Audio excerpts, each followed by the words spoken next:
Is the Federal Reserve going to cut interest rates again? Check out Tom's Take right now.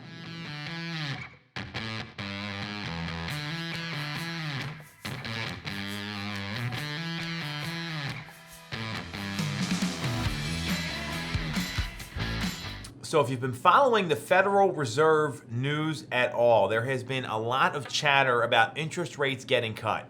Back in May, a lot of the expectations were in the 20% range from all the experts and surveys taken and all that sort of stuff that a rate cut would actually happen. Now we're looking more at 50-50 in terms of expectations that a rate cut will happen. And there's mounting pressure from a lot of places for the Fed to cut rates. Traders are hoping that happens. People in the government are pushing for it. So James Bullard, the president of the St. Louis Federal Reserve, said recently, this week, that a rate cut may be warranted soon.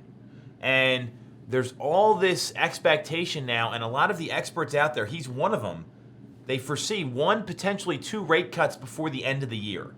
So rather than speculate if the cut's going to happen or not, what is this going to mean for the real estate market? So what I know is this. For sellers, if rates get cut, it's going to affect mortgage rates. Mortgage rates have been pretty stable. A lot of people, a lot of these economists I'm talking about right here, I'm reading about, I'm listening to their opinions. They predicted interest rates were going to be in the 5% range by now.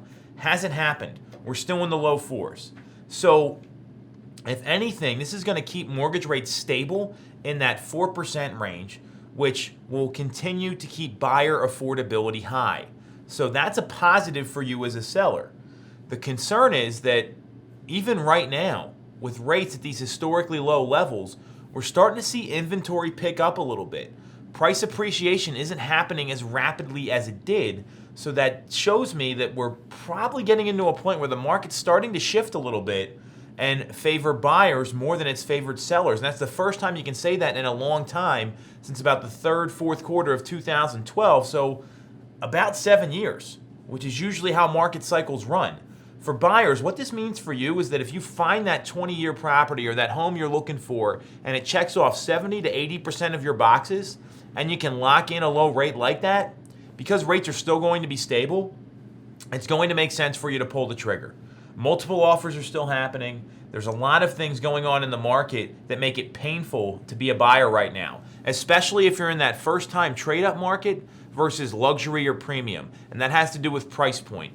In our market, you see that break come around the $600,000 to $700,000 range, and that varies from one town to another. So if you go from Westchester to Newtown Square to the main line, or into Downingtown or Phoenixville, those price points are going to change. So that's where it's important to get some local advice. The point is here, rates look like they're going to be settling in.